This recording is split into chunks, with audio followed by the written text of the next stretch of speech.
प्रभु यीशु मसीह के नाम में सबको एक बार फिर से जय मसीह की। मैं आपका दोस्त, आपका भाई पास्टर पंकज एक बार फिर परमेश्वर के वचन को आप लोगों के बीच में लेके आया हूं। आइए हम लोग परमेश्वर के वचन में से देखते हैं यिर्मयाह उसका 17 अध्याय उसकी 10 आयत हम पढ़ेंगे। यहाँ लिखा है, मैं यहोवा मन की खोजता और हृदय को जांचता हूं, ताकि प्रत्येक जन को उसके चाल चलन के अनुसार अर्थात उसके कामों का फल दूं।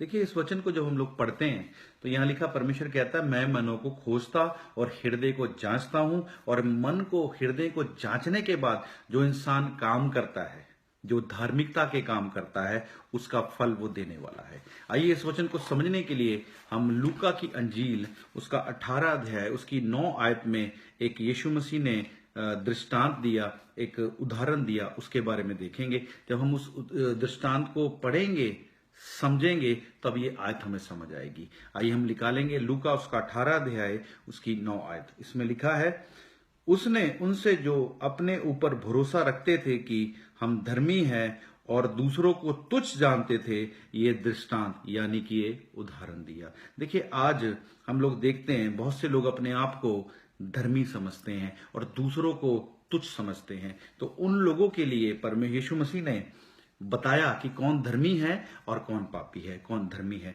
तो क्या लिखा है यहाँ पर, कहता है 10 आयत में, 2 मनुष्य मंदिर में प्रार्थना करने के लिए गए, एक फरीसी था और दूसरा चुंगी लेने वाला था। 2 व्यक्ति खुदा के घर में गए, मंदिर में गए प्रार्थना करने के लिए। एक फरीसी है। फरीसी कौन है?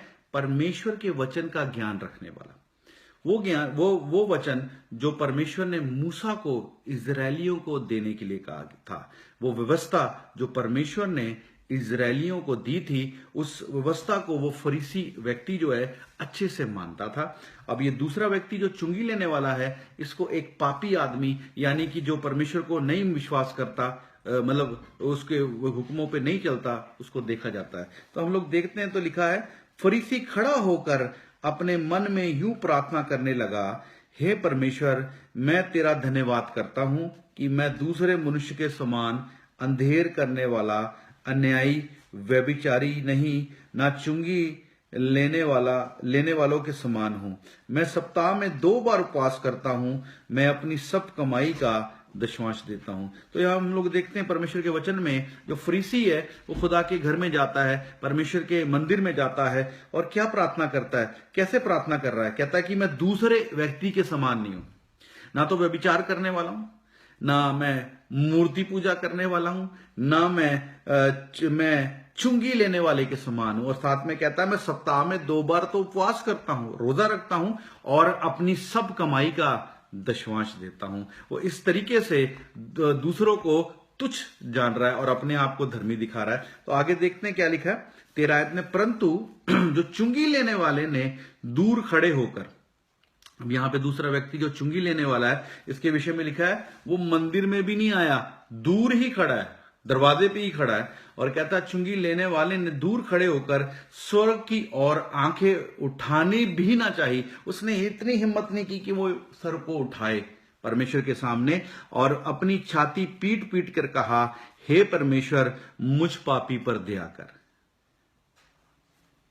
उस व्यक्ति ने, जो चुंगी लेने वाला था, उसने इतनी हिम्मत नहीं की कि मैं अपना चेहरा, अपना शक्ल परमेश्वर की ओर करूं। और नीचे झुककर वो क्या बोलता है, हे परमेश्वर, मुझ पापी पे दया कर। तो आगे क्या लिखा हम देखते हैं, 14 में लिखा है, मैं तुमसे कहता हूं कि वह दूसरा नहीं परंतु यही मनुष्य धर्मी ठहराया जाकर अपने घर गया।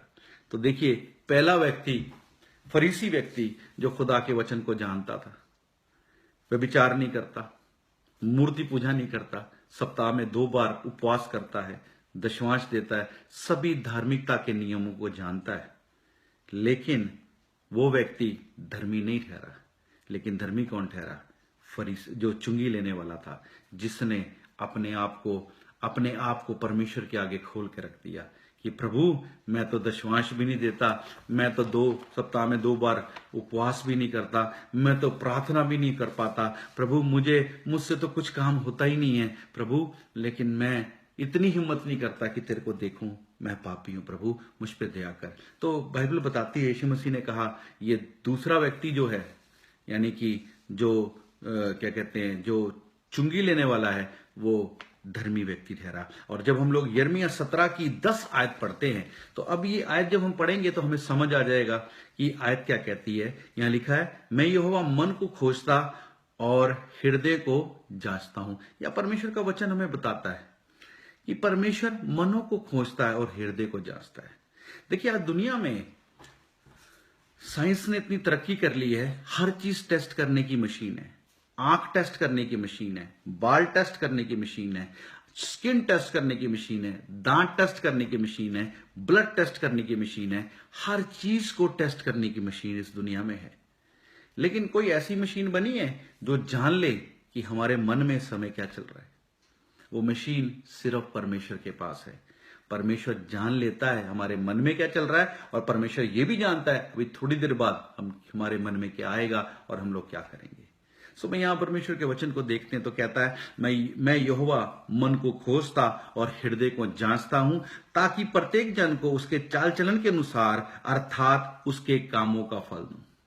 हम में से सभी लोग धर्म के काम करते हैं, है ना। हम मसीह लोग ज्यादा प्रार्थना करते हैं, उपवास करते हैं, है ना, चर्च में जाते हैं, दशवांश देते हैं, सब काम करते हैं, सब धर्म के काम करते हैं। लेकिन कहीं ना कहीं हम जो अन्य जाति भाई हैं, अन्य जाति बहन है, जो हमारे अन्य जाति मूर्ति पूजक जो दूसरे लोग हैं, उनको हम क्या सोचते हैं? उनको हम तुच्छ समझते हैं। हम बोलते हैं ये तो ऐसे ही है, हम ज्यादा धर्मी हैं। तो मैं बताना चाहता हूं, परमेश्वर की निगाह में परमेश्वर हमारे कामों को नहीं देखता, हमारे मनों को देखता है। क्या हमारे मन शुद्ध हैं? क्या हमारे मन शुद्ध है दूसरे के प्रति? अगर आज हमारा मन शुद्ध नहीं है तो हमारा भक्ति करना, प्रार्थना करना, रोजा रखना, चर्च जाना, दशवांश देना सब बेकार है। मैं आपको ये नहीं कहना चाहता ये सब जरूरी नहीं है। प्रार्थना करना जरूरी है, बाइबल पढ़ना जरूरी है, चर्च जाना जरूरी है, उपवास करना जरूरी है, दशवांश देना जरूरी है, पर ये सब बेकार हो जाएगा। जैसे फरीसी सब काम करता था, फरीसी सब काम करता था, लेकिन उसका मन शुद्ध नहीं होने के कारण, सिर्फ उसका मन शुद्ध ना होने के कारण उसका धर्म के सब काम बेकार हो गए। सो मेरे भाइयों, मेरे बहनों, आज मैं आपको उत्साहित करना चाहता हूं ये बात कहकर कि आप धर्म के जो भी काम करते हैं, प्रार्थना करते हैं, रोजा रखते हैं, सब काम करते हैं, अच्छी बात है, लेकिन अपने मन को भी शुद्ध रखें। क्योंकि परमेश्वर जब आपके धर्म के कामों को देखेगा, आपकी प्रार्थना को देखेगा, आपके उपवास को देखेगा, आपकी बाइबल पढ़ने को देखेगा, आपके रोजा रखने, दशवांश के सब कामों को देखेगा, तो उन सब कामों पर जब आशीष किसको देकर देगा? आपके मन को, कि आपका मन शुद्ध है। अगर आपका मन शुद्ध है तो परमेश्वर आपको इन सब कामों की आशीष देगा। आइए हम लोग प्रार्थना करें प्रभु के आगे कि प्रभु हमारे मनों को शुद्ध करे। परमेश्वर के वचन के द्वारा, पवित्र आत्मा के द्वारा आज हमारा मन शुद्ध हो जाए। आइए हम लोग प्रार्थना करें ताकि परमेश्वर की निगाह में हम धर्मी ठहरें। आइए हम प्रार्थना करें। स्वर्गीय पिता, यीशु मसीह के नाम से हम आपका धन्यवाद करते हैं, तारीफ करते हैं इस वचन के लिए जो आज हमने सुना है प्रभु, और हमने जाना है आप परमेश्वर मनों को, हृदयों को जांचने वाले हो, और मनों और हृदय को देखकर जो हम धार्मिकता के काम करते हैं उनको आशीष देने वाले प्रभु हैं। प्रभु जी, आज हम फरीसी के समान नहीं प्रभु, लेकिन चुंगी लेने वाले के समान आपके आगे अपनी गलतियों को मानते हैं पिता। हम पापियों पर, हम लोगों पर दया कर पिता। हम दिन भर में बहुत सी गलतियां करते हैं पिता, दूसरों को तुच्छ समझते हैं प्रभु, दूसरों को निकम्मा जानते हैं प्रभु। हम अपने आप को आपके आगे दीन करते हैं प्रभु।